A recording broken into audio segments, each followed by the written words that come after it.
Oi, meus amores, como vocês estão? Vamos lá estudar? Hoje a gente vai estudar um pouquinho sobre história, certo?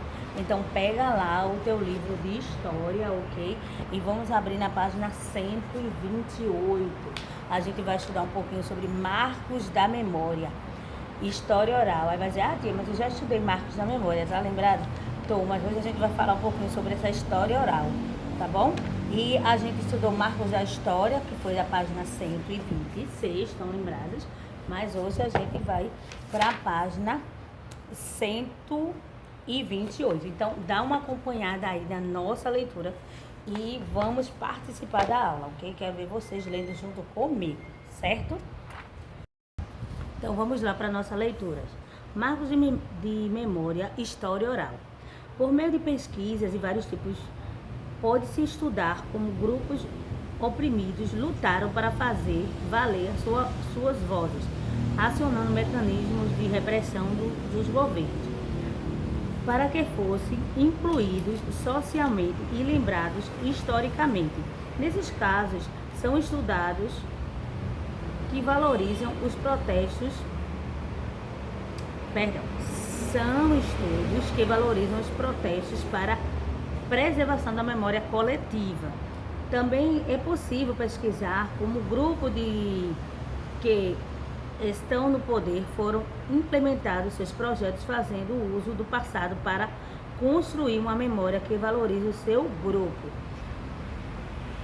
Nos dois casos, o historiador lida com fontes em busca de arquivos, bibliotecas e hemerotecas. São lembrados que a gente já estudou na última aula. Então, é justamente essa valorização de um povo, de toda uma história, que aí a gente vai atrás e vai buscar fontes históricas, ok? Há um terceiro tipo de memória que também pode ser acionado por meio de pesquisa em memória das pessoas que ainda estão vivas, que é acionada por meio de entrevistas em uma vertente que se chama história oral, que é justamente isso que a gente vai estudar hoje. A história oral realiza entrevista com uma rede de pessoas que vivenciaram determinado momento que está sendo estudado. As entrevistas depois são escritas, transformadas em um texto e editadas para que possam ser lidas e analisadas. Muitas vezes, o que é narrado em uma entrevista se repete em outra, com algumas mudanças. Isso quer dizer que, apesar de os moradores narrados estarem nas memórias individuais, eles fazem parte também de uma dimensão coletiva, ou seja, às vezes o que você pergunta para sua avó e o vizinho também, que é mais ou menos da idade da sua avó, então são histórias coletivas que você vai ver que é real. Ah, tia, então qualquer pessoa vai contar, tem mais idade, vai contar qualquer coisa e vai acreditar. Não, não é assim. Você vai ver que é por meio de uma entrevista, uma relação coletiva. Não, então vai levantar dados para poder ter essa veracidade. Aí tem aí, você sabia que para se realizar um trabalho histórico oral é necessário realizar entrevistas com uma rede de pessoas que tenham vivido e o tema estudado. Por exemplo, se alguém viveu na época da escravidão, aí é um tema, então vai pegar várias pessoas que viveram naquela época. Na época da ditadura, então várias pessoas daquela época, para poder levantar esse estudo. Para isso, usam-se gravadores, microfones, bem como roteiro de entrevista que é seguido pelo entrevistador, ou seja, a pessoa já vai conhecendo o tema, já vai com a entrevista, o questionário do que vai perguntar para não ficar lá perdido, um conhecimento sobre o assunto. O roteiro é focado em aspectos da vida pessoal do entrevistado para resgatar os aspectos de sua memória. Os entrevistadores devem deixar a pessoa falar livremente sobre a sua vida e o seu passado. É importante que um entrevistado seja questionado se sua identidade pode ser revelada ou se prefere o anonimato. Ou seja, você não pode dizer, eu vou botar o nome de fulano, vou tirar a foto de fulano porque ela está dando entrevista. Não. Você tem que perguntar, a pessoa tem que autorizar, porque você revelar a foto, a imagem, algo de alguém que a pessoa não quer, você pode ser processado, tá bom? E não pode ficar, mas eu soube que a história era assim, mas se a pessoa está contando, você vai estar atrapalhando a entrevista, tá? Você tem que deixar, vai analisar através de outras entrevistas também. Nesse último caso, usa-se um pseudônimo. Se a pessoa não quer, não quero não, mas eu quero que seja realizada a minha entrevista, e você vai dizer, então o nome de fulano é Maria, de repente o nome dela nem é, tá bom? Então é um pseudônimo. A história é filha do tempo. Tão interessante esse título, né? Eu acho lindo. História é filha do tempo, e é verdade. Página 129. Independentemente da maneira de pesquisar a memória por meio da história, é importante saber que os temas e as abordagens escolhidas nas pesquisas, elas revelam muito sobre o presente em que o historiador vive. Como o historiador é uma figura que vive o seu tempo e não está à frente dele. Então, ele reflete a ansiedade e as projeções de seu presente. E isso faz com que suas escolhas e os assuntos e perspectivas sejam inspiradas nas questões que o atingem. Assim como a prática, quando lemos livros de antigos historiadores, é possível perceber alguns motivos que levaram aquele pesquisador a escrever daquela maneira. Então a gente vai sempre se atualizando e vendo, porque ele escreveu daquela maneira, né, no seu tempo. Então isso mostra que o conhecimento histórico não é único. Ele muda com o tempo e de acordo com as leituras que os historiadores fazem do passado histórico. A essa forma que cada geração de historiadores entendeu a história, damos o nome de historiografia, quase que não sai, né? Que é a análise de como a história foi escrita de certa maneira em determinado tempo. Aí o historiador ele estuda hoje determinado, digamos, essa pandemia. Mas quando chegar lá na frente, outro historiador vai ver de outra forma. Então, é justamente como se entendeu a história no seu tempo. É a historiografia, certo? Então, aí vocês vão responder a página 129, que diz o que é história oral, né? A gente acabou de ver que é através, né, através das entrevistas, através de documentários de pessoas que viveram naquela época, né? E vocês vão ver aí, vão formar aí a resposta de vocês através de entrevistas, né? Uma rede de pessoas que são acionadas, são narrativas orais, não é fonte documentais escritas, tá, gente? Determinado tema tem que o pesquisador usa. Aí tem o quinto, o que é historiografia? Aí você vai responder o que é historiografia, né? A gente acabou de ler sobre isso, né? A análise que o historiador, né?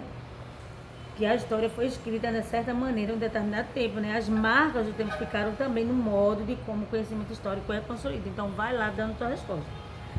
Aí tem o sexto, você vai se reúne com o pessoal da tua casa, não dá para ser 2 ou 3 amigos, e escolhe uma pessoa que vive próxima a todos para ser entrevistada. Uma pessoa que mora aí com você, perto de você. E aí você vai elaborar um roteiro de perguntas, como o nome e a idade e a profissão. Depois perguntar qual foi o período mais marcante da vida dessa pessoa e deixar que ela fale livremente. Apresente um resumo da entrevista aos colegas da turma. Então tá mostrando aí um estudante fazendo uma entrevista com uma idosa no município de São Paulo, no estado de São Paulo, 2012. Então bem interessante. Você pode pegar o vovô, a vovó, se não tiver, mas pode pegar o papai e a mamãe e pegar um roteiro, né, de profissão, o que ele mais gostou na época da infância, o que mais marcou na história dele, o que é que ele faz. Então aí você faz, se ele permitir, aí você tem que perguntar, se permitir pode botar o nome da pessoa, né, e você pode apresentar aqui pra gente, tá certo? Aí para terminar nossa aula hoje também, a gente vai dar uma olhadinha rápida na página 130 e na página 131 e vamos deixar a página 132 para outra aula, porque já vai ser assunto novo de registros de memória também, mas é com outra atividade.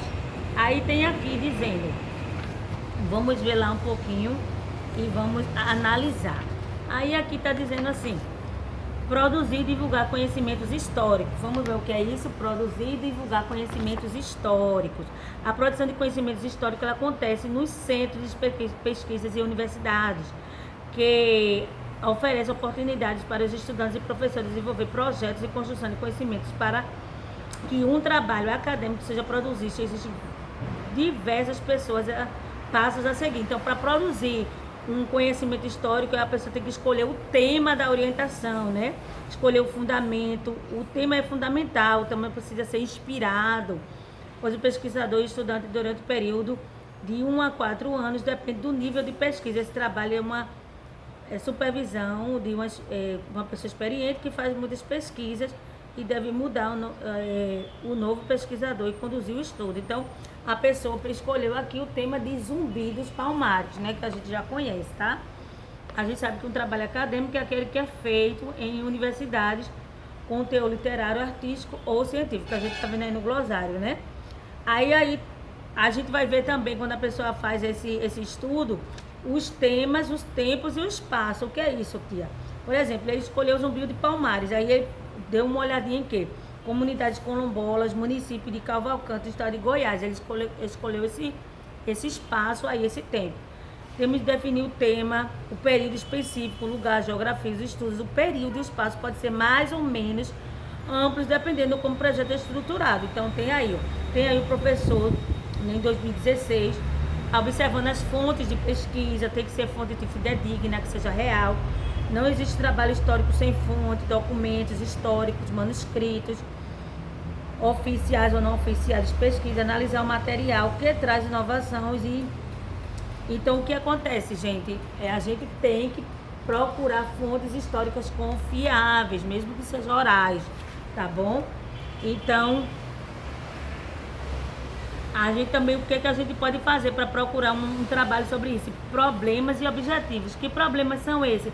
A história é uma concepção moderna, não é um apanhado de fatos cronologicamente. As pesquisas são feitas para revelar uma nova interpretação do passado, descobrir algo novo. Então, qual o problema? Será que Zumbi, ele fez isso porque ele quis? Então, você tem que pesquisar, fazer a leitura e teoria. O que é isso? Muitas vezes não sabemos como analisar os documentos, pois eles mostram muitas coisas, leituras ou teorias, reflexões mais amplas, às vezes deixa caráter quase filosófico. O que é isso, filosófico? É um estudo de reflexão sobre a si mesmo e a sua realidade e a sua volta. Então, a gente precisa ter a leitura e a teoria desses fatos. Também tem a escrita do projeto, né? Você vai fazer o problema. Estou fazendo esse levantamento em cima de Zumbi de Palmares porque teve esse problema, as pessoas estavam sendo escravizadas e tal. E aí você vai assim, bem além, é bem interessante. Aí você vai escrever o projeto. Depois dessas definições é feito um documento com intenção de pesquisa, o projeto, e nele justifica às vezes a importância do estudo, né? Porque ele deve ser importante para a sociedade. Indicando o tema do documento, o local, o estudo e o apoio teórico. Aí depois vem a divulgação e a publicação. A ideia é que o conhecimento é produzido, seja socializado, e isso existe congressos, entrevistas, acadêmicos, livros. Estes não são meios pelo qual é possível compartilhar os conhecimentos. A gente deu uma pincelada aqui, mas a gente viu a palestra da Universidade de 2016, ó, e aí ele mostrou, ele fez todo o passo a passo aqui, e no final ele mostrou o projeto que foi divulgado. Porque para que fazer todo um projeto se você não divulga? Aí não tem graça, né? Então, olha só, você, tia, mas eu ainda não estou na faculdade, não vou fazer academicamente assim, mas você pode pegar um projeto sim. A gente viu na página 129 que você pode fazer uma entrevista, mas aqui também tem, faça uma lista, né, de assuntos interessantes, dos temas históricos que você gostaria de estudar mais profundamente, né? Então, vê aí, a gente acabou de estudar sobre a ditadura militar, não foi tão lembrado, teve um projeto bem legal aí na página 124, que foi Brasil Nunca Mais. Então, escolhe aí um tema. Aí você vai listar e qual das fases das pesquisas você achou mais interessante aqui. Se foi a escolha do tema, temas, tempos e espaço, fonte de pesquisa, problemas, leitura e teoria, a escrita do projeto ou a divulgação e a publicação. Então você vai responder para mim. A gente leu rapidinho para não ficar tão longo o vídeo, para ficar cansativo, mas aí com calma você vai ler de novo, né? Porque aqui foi só uma pincelada, mas eu acho que deu para entender direitinho, certo? É só pra gente ficar um pouquinho com água na boca, para futuramente vocês fazerem também, realizarem também um projeto como esse acadêmico.